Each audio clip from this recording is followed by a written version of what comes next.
At kung adventure scooter ang hinahanap mo, isa ang Bristol ADX 160 ang pwede nating pagpilian ngayon sa Philippine market. Gaano nga ba kaganda ang adventure scooter na ito? Yan ang ating aalamin ngayon. Tara!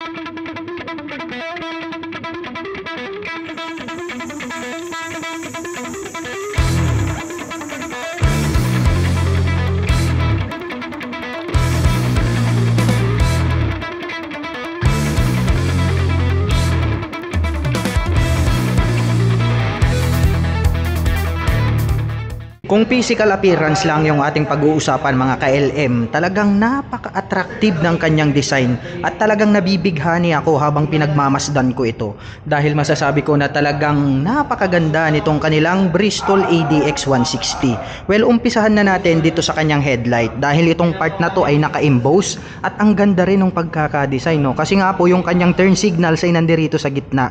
So hindi po siya katulad ng ibang scooter na naka-pop up na pwedeng mabali kapag nasagi. And then ang kagandahan niyan, ito pong kanyang headlight ay projector na po siya. So talagang napakaliwanag yung ilaw na kayang ibuga nito. And then dito na po sa bandang itaas, nagkaroon po siya rito ng napakahabang daytime running light. Kaya talagang masasabi natin na talagang very attractive yung kanyang pagkaka-design. Well, pagdating naman po rito sa harap, nagkaroon ng two-tone color combination, glossy red and then matte black. And then parang nagkaroon naman po siya ng pangil dito sa bandang ibaba. At dito naman po sa itaas, napakaganda rin ng pagkaka-design nitong kanyang windshield, no, para po siyang kalasag ng kawal. Well, glossy type naman yung ginamit nila rito na clear. At dito sa gitna, mayroon naman po rito nakalagay na Bristol in white color. And then ang kagandahan niyan, adjustable po ito.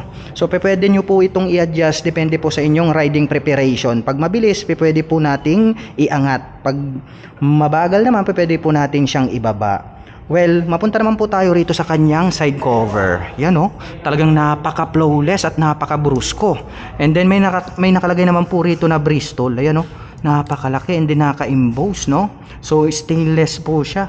Chrome color yung kanyang kulay. And then dito naman po sa bandang ibaba, nagkaroon po siya rito ng matte black color and then nagkaroon ng honeycomb na design. Napaka-brusko talaga niya, oh, hanggang rito sa ibaba. Well, mapunta naman po tayo rito sa kanyang front fender. Ang ganda rin nung kanyang pagkakadesenyo, no? Talagang maskulado yung kanyang dating. At may nakalagay naman po rito na ABS in white color. Well, ang advantage naman po nitong ating Bristol ADX 160 ay equipped na po siya ng anti-lock braking system dito sa kanyang front. Once po na ating pinihit itong kanyang front brake, pagdating po sa mga sudden stop, no, hindi po maglalak itong kanyang preno. So ang kagandahan niyan, hindi po magi-skid yung ating gulong. Hindi rin po magwawabol itong ating manobela pagdating sa biglaang preno. So ang kagandahan po ng ABS ay nakakapagbigay po ito ng smooth na braking power. Well, very attractive itong kanyang inverted na telescopic fork mga ka-LM. 160cc ito pero naka-inverted telescopic fork na. Mostly nakikita natin itong mga inverted dun po sa mga big bikes. So talagang plus 1 point para sa akin yan dahil talagang very reliable ang inverted telescopic fork pagdating po sa mga any road condition. So talagang adventure na adventure yung pagkaka-design nitong kanilang ADX 160. And then nagkaroon naman po siya ng matte black rito po sa kanyang down part. And then pagdating po rito sa kanyang braking system, sa rotor disc brake, nagkaroon po siya rito ng flower design. Yung iba naman is bilog, no? Kaya talagang very attractive to. Along with two-pot caliper po na gray color. At ang kagandahan niyan, ito pong kanyang set is rim na po siya, no? Aluminum rim with spokes. Yung iba po kasi is mags type. Well, mas reliable to pagdating po sa mga baku-bakong daan dahil kaya niyang i-handle, no? Unlike po dun sa mga mags, pwede po siyang mabasag. And then masasabi natin na very durable to. Nagkaroon po siya rito ng mga poste na kung saan nakadikit itong kanyang mga spokes. Well, silipin naman natin itong kanyang haba. Yan, oh, napakakapal. So masasabi natin durable talaga ito at maaasahan. Well, pagdating naman po rito sa kanyang stock tires, no? CST na po ito. At ang sukat niya po rito sa harapan is 110 by 80-14. And then ang kanya pong stock tires is naka semi dual purpose pattern tires. Straight out from casa, pwede na po natin agad gamitin sa mga adventure kasi nga po naka semi dual purpose pattern tires na po siya. Well, dumako naman po tayo rito sa kanyang fully digital meter panel. Napakalapad din, square type. And then ang kagandahan niya, nagkaroon na po siya rito ng sunlight cover para mas visible po ito pagdating po ng daytime. And then nagkaroon po siya ng 3 button selector dito para sa mode, set, and then sa selector. And then mapunta naman po tayo rito sa kanyang handlebar. Ayan, napaka flawless, kasi naka naked handlebar. So silver color naman po yung ginamit nila rito. Pagdating naman po sa mga buttons, nandito naman po itong kanyang pass switch. So mayroon po siyang pass switch. Nagkaroon po siya rito ng high beam and low beam. At ang kagandahan yan, mayroon na rin po siyang hazard. Malaking bagay yan. And then ang kanyang turn signal selector at ang kanyang horn. Nandito naman po itong kanyang rear brake. Dito naman po sa kabila, nandito naman po itong kanyang idling stop system. So ang advantage naman po nitong ating adventure scooter pagdating naman po sa mga traffic situation, kapag ikaw po ay naipit or huminto sa mga stoplight, ay agad pong namamatay itong kanyang engine. Well, sa ganong paraan ay nakakapag-reduce po yan ng emission. At the same time, nakakasave siya ng more fuel. Well, balik tayo rito naman po sa gitna. Mayroon pong on and off itong kanyang headlight at ang kanya naman pong electric starter. At nandito naman po itong kanyang front brake. Well, dumako naman po tayo sa kanyang ignition.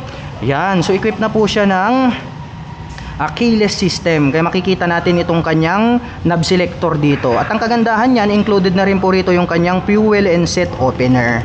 And then dito naman po sa kabila, may door po rito. Press lang po natin. Ayan, nagbukas, sukatin natin. Malalim din. Kasyang-kasya po rito yung ating mga gloves, mobile phones. And then dito po sa bandang itaas, mayroon po ako nakitang bilog rito at binuksan ko. Ayan, mayroon na rin po siyang built-in na USB charging port. Well, ang kagandahan naman yan para dun sa mga rider or kababayan natin na delivery rider or di kaya mahilig mag long rides, kapag nalubat ang inyong mobile phone, nothing to worry about dahil pwede po kayong mag-recharge anytime, anywhere. Well, balik naman po tayo rito sa gitna. Nandirito na po itong kanyang fuel tip. So meaning to say, nandirito na po located yung kanyang fuel tank. At ang ganda rin, nagkaroon siya ng 3-tone color combination, matte black, silver, and then glossy red. Well, subukan naman po nating buksan itong kanyang fuel. So hindi po siya naka-activate, so hindi po natin siya mabubuksan. So ngayon, punta naman po tayo rito sa kanyang footrest. Ayan, napakaganda rin, So mayroon po siya ritong footrest extension. So medyo may kaliitan lang siya batay sa aking paningin. Well, sukatin lang natin para malaman natin kung spacious ba. Ayan, nag-exist yung ating foot. So sakto lang naman, pero nakalabas yung ating paa, hindi niya na-occupy lahat. Try lang naman natin itong kanyang footrest extension. Ganon din, nag-exist yung ating paa. Pero sakto lang din naman, mababalance naman natin yan. So, syempre, mas comfortable kapag talagang occupy nung footrest itong ating foot size. Well, baba muna tayo. Dito naman sa gitna, nagkaroon po siya rito ng honeycomb na design. At attractive din itong silver color na parang diamond type dito po sa gitna. At dito naman po sa ibaba, nandito naman itong kanyang side stand. At ang kagandahan po nito ay equip na rin po siya ng side stand engine cut-off switch. Once po na naka-engage yung kanyang side stand, hindi na po magbubukas or magta-turn on itong ating motorsiklo. So sa ganung paraan ay may iwasan po natin na madisgrasya dulot po nitong side stand. Well, balik na natin. Dito naman po sa kanyang side cover, nagkaroon ng 3-tone color combination, glossy red. Nagkaroon pa ng touch ng carbon dito sa kanyang partition, premium looks yung dating. And then very attractive tong color na to. So glossy po siya na parang metallic silver. At nandito naman po itong kanyang pillion step para sa ating back rider. Ayan, silver color naman po siya, not fadable. Nagkaroon ng slot rito. Ayan, ang ganda rin po ng kanyang positioning. Nandito naman po yung kanyang center stand. At dito naman po sa design ng kanyang engine, yun, napakalaki rin ng kanyang engine, Nagkaroon ng X design rito na naka-emboss. So matte black naman po yung color ng kanyang engine cover. Ganito naman po yung design na itong kanyang air filter, napakaganda. Nagkaroon ng windlet dito. Naka-emboss tong part na to. May nakalagay po rito na Bristol in white color na decal. Well, dito sa kanyang upper part ng kanyang side cover, may makikita tayo rito 3D emblem ADX 160. So ito po, gold color tong X nya rito sa gitna. So talagang eye-catching din po siya. Mapunta naman po tayo rito sa kanyang integrated na grab bar para sa ating angkas. Napakaganda ng kulay, ayun oh. Silver metallic na parang may glitters, no? At ang kagandahan niyan, integrated na rin po itong kanyang pwedeng paglagyan ng top box. So hindi mo na kailangang mag-aftermarket dahil mayroon na po siya. So yun yung kanyang advantage, napakaganda. Well, silipin naman po natin itong kanyang tail light, yun oh. Ang ganda rin ng pagkaka-design, no? Talagang very unique. Walang katulad itong kanyang headlight at itong kanyang tail light. At ang kagandahan po niya, nagkaroon pa ng daytime running light dito sa gilid. No, yan oh, magkabila. Tapos nandirito po yung kanyang main tail light. At dito naman po sa kanyang rear fender, tong naka-emboss na part na to, tong nakaumbok, pag ating sinilip, mayroon na po siya diyang light reflector lights. Meron na po siya diyang plate lights at mayroon po siya ritong added reflector light sa gitna. And then itong kanyang rear fender, ito na po yung nagsisilbing kanyang plate holder. At ang kanya naman pong turn signals, ayun, naka-emboss. So iwasan na lang po natin na maisagi sa mga matitigas na bagay dahil pwede po siyang mabali. Well, ang kagandahan niyan, LED na po lahat ng kanyang LED light system. Well, pagdating naman po sa kanyang rear suspension, ang kagandahan po nito ay equipped na po siya ng dual sub-tank shock absorber. Well, hindi biro po mga ka-LM, mabigat to itong kanilang inilagay. So ang kagandahan niya, nakakapagbigay naman po ito ng more reliable na bouncing performance in any road condition. Dahil nga po, naka-sub-tank shock absorber na siya. Ang ganda rin ng kulay, no? So gold color along with silver, and then glossy black naman yung ginamit nila rito sa kanyang coil spring. Well, dumako naman po tayo rito sa kabila. Silipin naman natin itong kanyang single rotor disc brake na flower design along with silver naman po na single pot caliper. At yung kanyang spokes rim, no, napakaganda ng design, no? Very durable itong kanyang rim dahil cast iron yan. At yung kanya naman pong spokes, ayan, no, ang kakapal na stainless. At yung kanyang hub, yun, no, napakakapal, kaya talagang very durable to mga ka-LM. At pagdating naman po sa mga sukat ng gulong rito sa likod, ito po ay mayroong 130 by 70-13, napakakapal. CST tires na po yan. So ang kanya pong stock tires ay naka semi-dual purpose pattern tires. So talagang pang-adventure na po yung kanyang built-in na gulong. Well, mapunta naman po tayo rito sa kanyang stock pipe. Yun, no? Very sporty looks yung kanyang design. Nagkaroon ng two-tone color combination. Itong kanyang head protection guard, matte black rito. And then nagkaroon ng silver color, yung tip is matte black. At nandirito naman po itong kanyang radiator cover, parang nagkaroon ng honeycomb design. Well, ang kagandahan naman po nitong ating ADX 160 ay ideal po for long rides driving dahil nga po ito ay naka-liquid cooling system na. So ibig sabihin, pwede natin po siyang ibabad pagdating sa mga malalayong biyahe, maghapon, magdamag. And then pagdating naman po rito sa kanyang upuan, napakalapad, no? Yan, no? Nagkaroon po siya ng two-tone color combination. So gray po dito, and then dito naman po sa gitna is dark gray. Yung stitches premium, yung pagkakatahi durable. Well, napakalapad, and then napakalambot yung comfortability nandirito. Yun, napakaluwag nitong kanyang underseat compartment. Adventure na adventure talaga, no? So marami po tayo ritong mailalagay ng mga important belongings, lalong-lalo na pag malayo yung ating pupuntahan. Saktong-sakto ito, no? Kahit sobrang daming gamit ang ilagay natin rito. And then, close na po natin.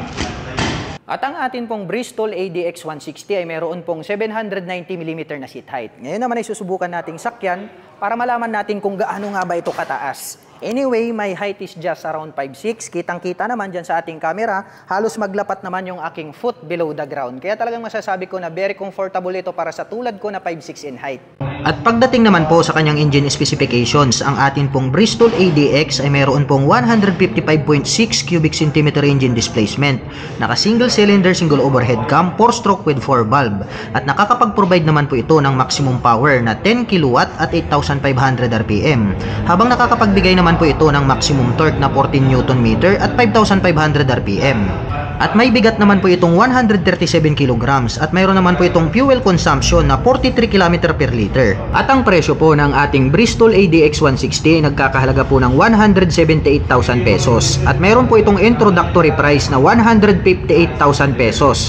At kung balak mo naman pong kumuha ng hulugan ay kailangan mo lang pong mag-down payment ng 35,600 pesos. At pagdating naman po sa kanyang monthly installment, ito po ay mayroong 6,648 pesos sa loob ng 3 taon. At para naman naman po sa mga kababayan natin na nakapanood ng video na ito at interesadong maglabas ng kanilang Bristol ADX 160, ay maaari nyo po silang bisitahin dito po sa Bristol Perez Boulevard, Dagupan City, Pangasinan. At ito po ang kanilang contact number na maaari nyong tawagan para po sa lahat ng inyong mga inquiries. At para naman po dun sa mga kababayan natin na nais magpunta rito, ang kanila pong operation time is starting 8:30 AM until 5:30 PM from Monday to Saturday.